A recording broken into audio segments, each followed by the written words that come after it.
This week on Should You Buy the LAV-150-90. Now it's called the LAV-150-90 because it's had its little autocannon replaced with a 90mm anti-tank gun. For obvious reasons. Let's take a look at just what this vehicle is capable of in comparison to the other Tier 3 tank destroyer, as well as how it stacks up against the Tier 3 light tank, the Scorpion, and against the hardest hitting of the Tier 3 main battle tanks, the T-62. Starting with the T-62.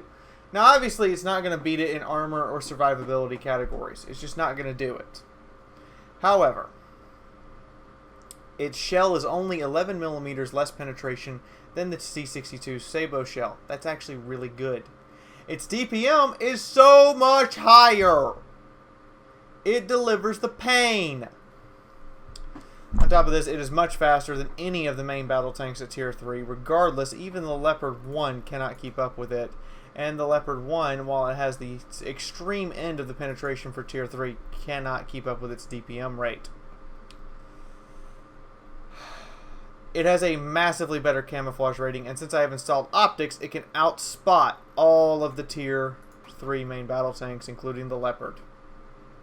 Actually, it doesn't out DPM the Leopard 1. Nothing out DPMs the Leopard 1 at Tier 3. My mistake, except for maybe a little AFE like the XM800T.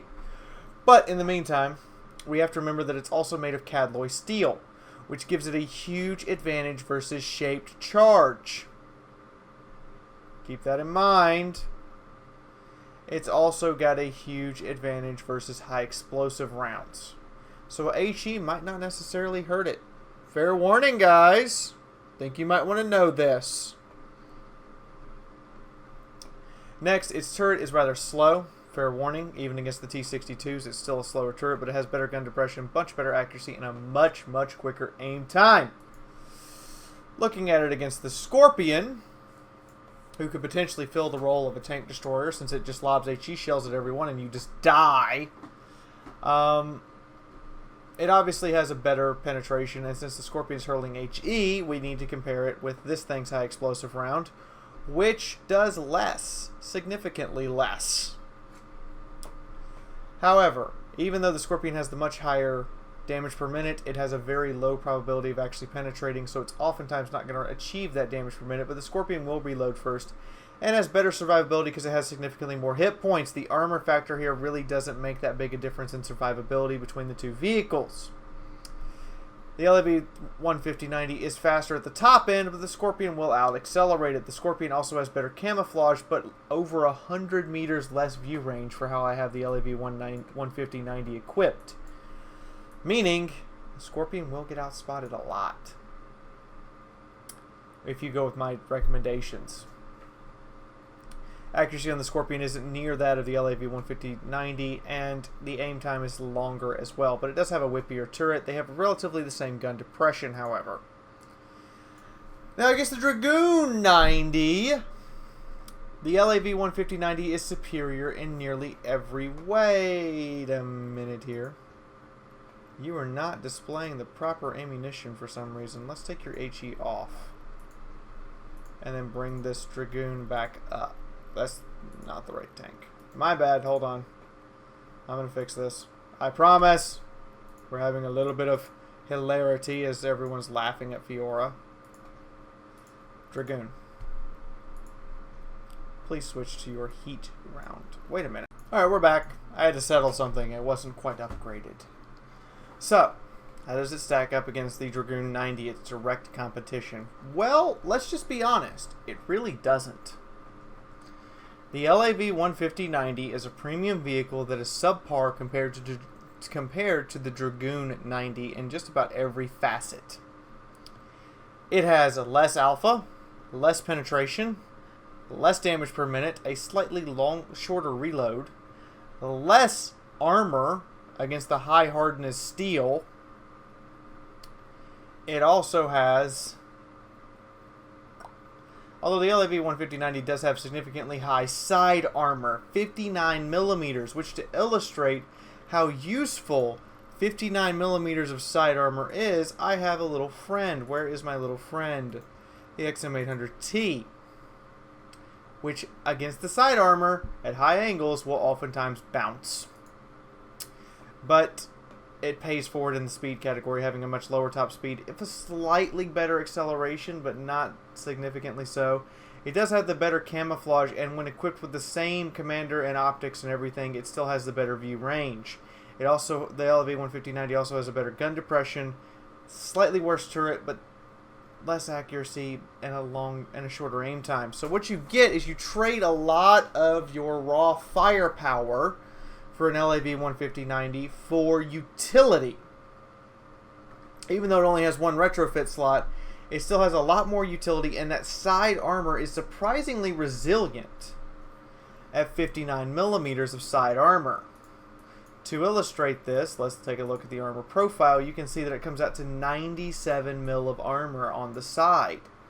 That means that exposing your side in this tank isn't necessarily a death sentence, particularly against an AFV. You want to keep your side armor on because, well, the little XM800T isn't going to hurt you if you manage to do that. Also, the AMX 10P will be in the same boat, unable to really penetrate your side armor, but your front and rear and your turret, totally vulnerable. So, how does it perform? Well, I liked the vehicle. It was actually in my original alpha footage video, the very first video that I ever got to do for Armored Warfare before it went into early access. Yeah, alpha footage of it. So I like it. But we're going to take a look at some gameplay and then let you decide after we take a look at both some PvP and PvE gameplay. And I'm going to show you the strengths of how to properly utilize what this vehicle is actually capable of.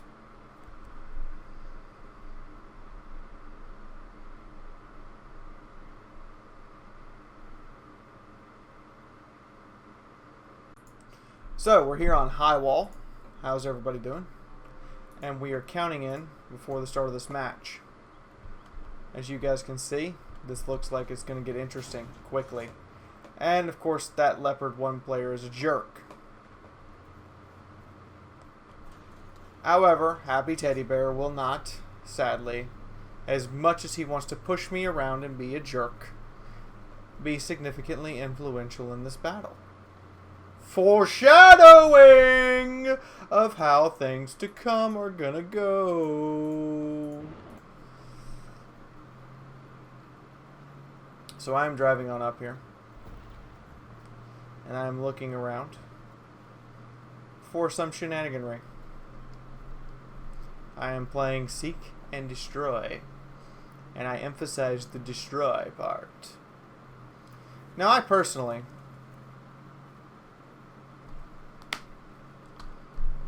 find that this can be a better scout than the scout tanks. Look at my camouflage value right now, pretty high, and I'm moving at like 70 kilometers an hour. So when I actually get up here,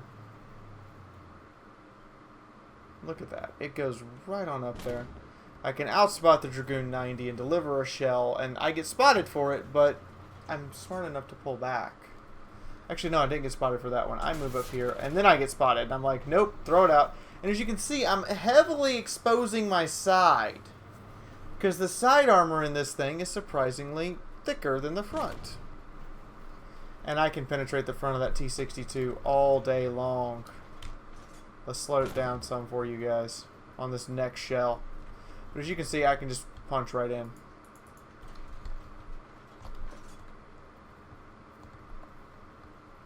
I'm pulling back. I'm going to pull over here to this T-62 as quick as I can.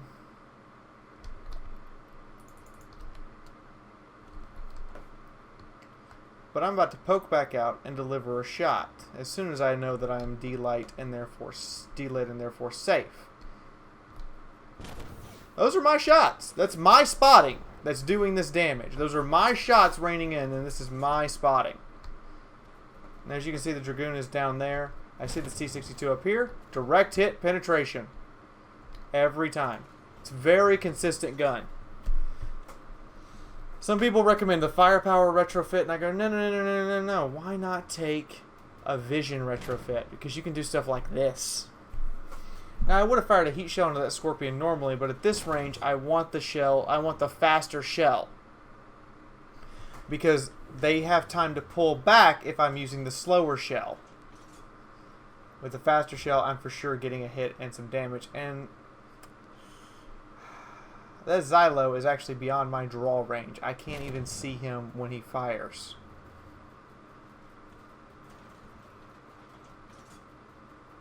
Now I want to deliver a shot to the 62. And there it is. I actually switched over to back to Sabo because I'd loaded a heat shell for the Scorpion. Okay. I'm actually getting spotted by the LAV-150 below me when I poke out here. So I'm actually getting spotted. Oof. And that hurt. That is a shot. Oh my god, he barely got me on that one. Look at that. He barely got me on that one. Just barely. But I'm realizing now that that LAV-150 is my problem. He is the one spotting me. And as you can see, Happy Teddy Bear, the guy who pushed me earlier, has been absolutely destroyed by incoming fire.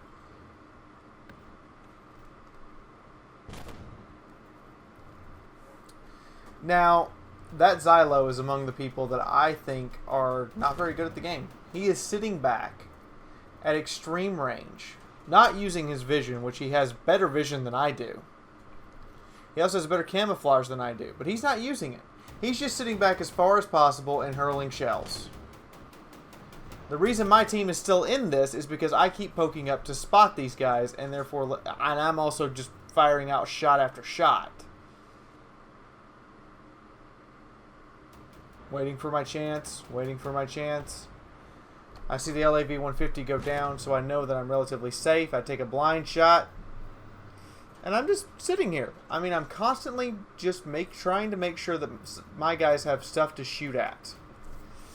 That was not very smart. XM800, you need to keep moving.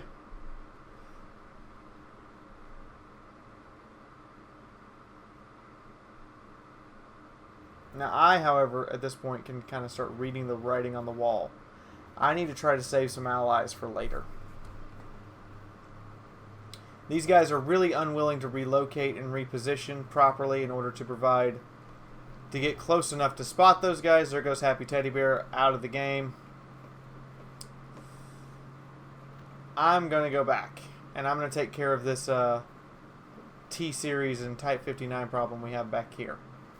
Because if it gets taken care of, then we have a legitimate chance of winning this game.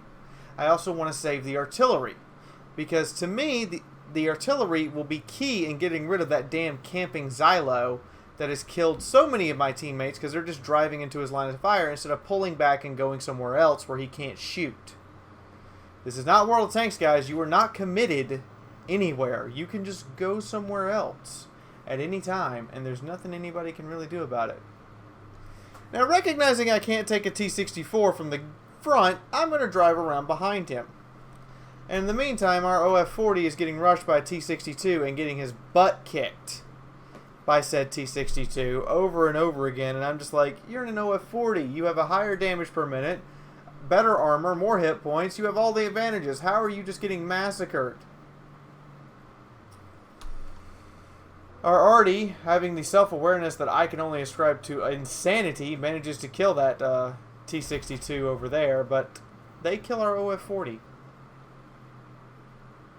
And we have a T-64 problem back here that I'm still driving over here to try to take care of. Our M60 won't wait. He needs to wait. But he's going right on in there. And that is annoying me very much. Ooh, fire! Fire! He burned to death! Surprise booty sex from the LAV-150-90. Nobody expected me to show up.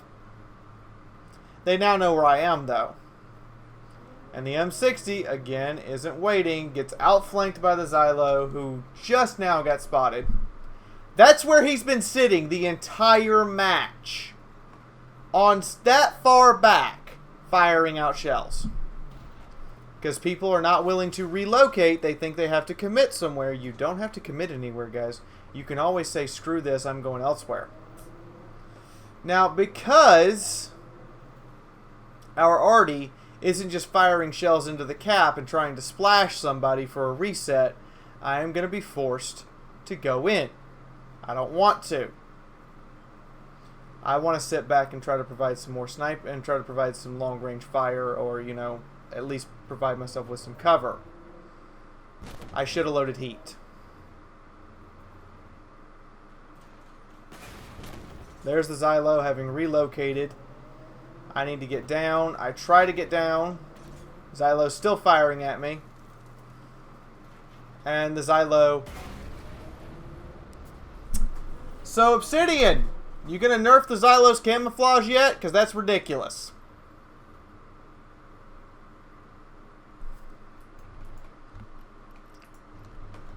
I find that to be quite ridiculous.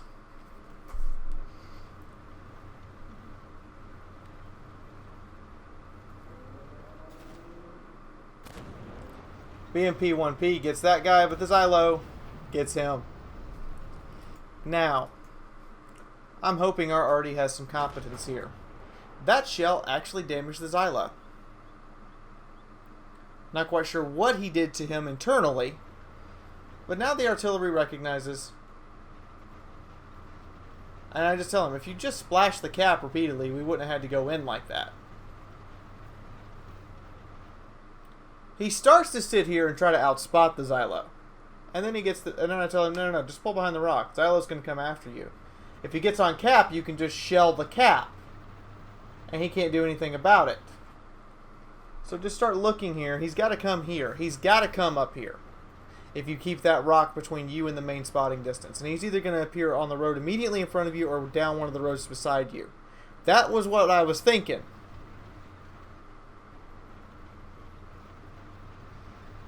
And now with that bush there, you can keep yourself camouflaged until the very last seconds. There's the Xylo. Doesn't see the arty until just now and dead. As far as I'm concerned, Xylo got what he deserved. He sat back, he camped the entire match. Only at the very end did he actually come in and help. And if he'd come in sooner and had been closer range and in a better position the entire match to help his team, he might have actually had this cleaned up much quicker. Or at least been able to get on cap with them and out-cap us. So, let's go take a look at the final stats of this particular game. Alright everyone, here we have it. Final stats of this particular game. Now that Xylo sat back and camped up 5,000 damage. He is going to do that at high tiers and think that that's how the game is played. That is what he is going to do because he got rewarded for it this one time. And he will consistently get rewarded for it at lower tiers. At higher tiers, you won't get rewarded for this. Tier 6 plus, that type of style, you'll get outspotted and shot. However, our arty is the hero of the day, having saved our bacon. And also apparently killed 2 crew members and 2 internals. Nice job. I did 3,200 damage, but I also have 6 assists, 6 enemies spotted, and I got shooter, which means most of my shots hit their target. How many of my shots, you ask? Well, we don't know, actually. I'm kidding. Fucking with you. Of course I took all the screenshots. I fired 18 shots, 17 landed on target, 13 were penetrating hits. I wish all of them had penetrated because then this might have been a significantly easier match. However, they did not. I actually only got 304 assistance damage registered. Despite the fact of having gotten 6 assists and 6 spotted enemies, only 304 of the damage was not my own that was going out. I was doing all the spotting and all the damage. But that's how it turned out. So, let's go take a look at the LAV-150-90 in PvE, and then you can make your own judgment call as to whether or not to buy it. Hello everyone, we're on Operation Snakebite. Apparently the operation of the day is the Snakebite. And I am driving the LAV-150-90 as promised. Now you guys know I have a very high skill level and I can make most vehicles sing and dance in ways that astound people. Well, this is one of them. I actually really like this vehicle. Can you not?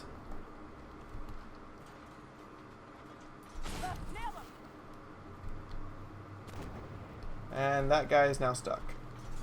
And our Scorpion, I think, has just committed proverbial suicide by rushing a BMP-2 and getting absolutely ripped. And I don't do that much as far as Alpha Strike damage here. I can't even Alpha Strike him out of existence. I don't know why the already's firing at me. It is one of the biggest defects of this vehicle is even the heat shell isn't particularly super powerful, and you have to deal with that. Sorry about that, dude. However, I do have a massively good view range that I can take advantage of. So while I can't deliver huge hits, I can deliver decent ones. Ooh, that's a nice high roll.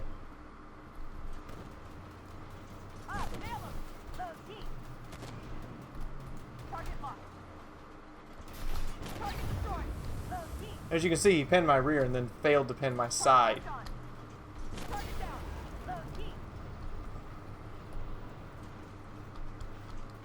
And this is what this vehicle is very good at. It's very good at these hit-and-run style tactics, and it's all in PvE at least. It's very good at hit and run. It's also one of the few tier 3 vehicles with that, smoke grenades, and those will save your life. They're destroying the city. We have to make sure this doesn't happen again. Identify target. Target down. Hostile tank. Target down. I'm getting some eye rolls now. Identify target. Hostile BC. Now we're going to use the reverse angle to get some shots. Basically now using my elevation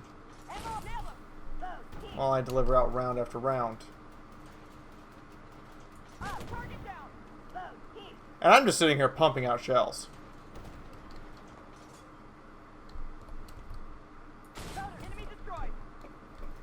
And getting absolutely rewarded for it. Trying to get their attention to go grab that. But I don't think they know how to grab secondary objectives yet, the little tier 3 buggers. Now we outflank and pray they're not pointed at us. I think he was, but he was not in a position to actually shoot at me. And I have this guy's rear. Gonna fire it right up his butt. Oh, no effect. Oh shit, he's shooting at me. Friends! Thank you. Fire right into those vents on the back for an instant critical hit. And he's done, and I'm down to AP rounds. Now I'm not going to use my kit because I don't want, if I don't have to, because I don't want to have to pay for it. Anytime someone angles their plates downward, you immediately know you can just punch the upper plate. And right now, I'm just pumping out shell after shell. Nice downward shot. He's done. And I am just banging away. I mean, so long as you have allies who are going to distract for you, you can bang away like this. The moment you don't have friends, it becomes problematic. Also, the heat shells on this do not do a hell of a lot more damage in comparison to the standard rounds. Fair warning. I'm actually going to drive off now and go grab. As much as I want the destroyer medal, I would like the secondary objective. So we're going to drive off. And you're going to see this thing get up to speed. It takes a little bit to go faster than, you know, mid-speed.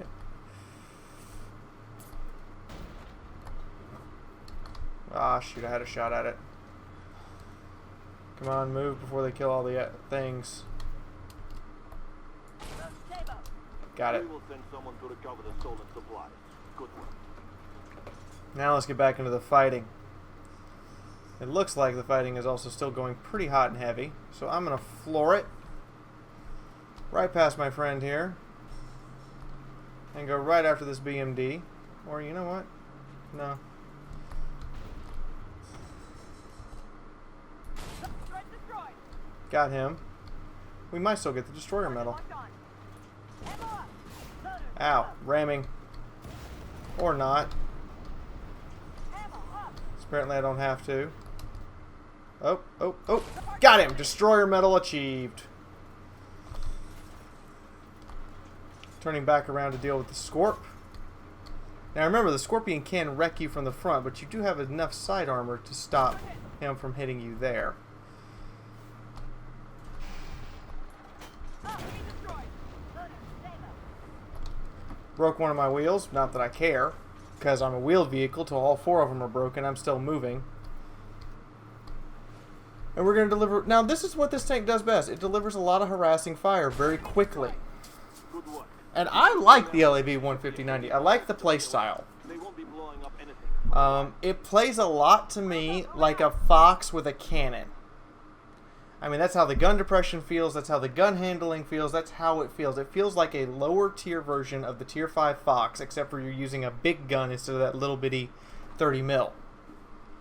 And you can get some decent results in it, regardless, PvP or PvE. I do have it still equipped with the optics because I find the optics work.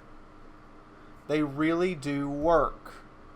And they provide a decent amount of capability so that you can make sure you're out-spotting your enemies.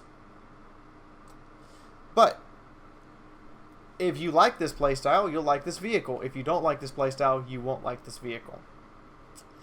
I got the Blue Star, I got Destroyer, I got Shooter. It'll output a lot of damage really quick. You can only play medium PvE, however, so fair warning, it is one of the lower tier premiums. But the shells do mostly go exactly where you tell them to. For crew, I recommend Sabrina, just because the camouflage and the extra vision really help you out. Standard loadout as far as this is concerned. Carry almost an equal number of heat and sabo. Just saying. For the crew skills themselves, the smooth ride so you can shoot on the move, and the off-road driving to increase your acceleration, because spin it to win it's going to make the vehicle nearly uncontrollable, and you're not really ever going to ram with it. You might do that sometimes. For the gunner, I recommend the quick draw to decrease the aim time, and the rapid fire to make you fire out more shells faster. Because you're not going to win an alpha damage race with this thing. You're going to win by being able to pump out shell after shell into target after target. But that's the entire review. So what did you guys think? Did you like this review? If you did, then take your 90mm on your LAV-150 and blast the like button with a heat shell. I promise it doesn't have the armor to resist. If you want to see more stuff by me, Fiaura, there's this big red button that says subscribe. Can you gently, softly, very delicately give it a caressing press? If you want to support the channel, there's a Patreon page. This is how you become a moderator during live streams. 2 months on Patreon and you can become a moderator. Or you can click on the ad at the end of the video and go check out this video's sponsor. Who knows, maybe you'll find something you like. Lastly, here's the previous Armored Warfare Should You Buy video. Go check it out. In the meantime, from my house to yours, I will see all of you lovelies in the next video. Hopefully. Bye-bye, everyone! Main battle tank. Everything else is tier 5. So while I don't have the best chance in the world of bouncing these tier 5 main battle tanks, I can still do it. I can still fight a tier main battle tank head on because I have a quicker reload and more hit points. And then I run into the entire Bradley squad. All that fire, 1 penetration from their autocannon. And this Bradley just comes rushing right up at us. I'm going to take a hit here though from the T-72 directly into the side of my turret. Good shot by him to catch me off guard like that. I, however, am going to push up and fire a blind.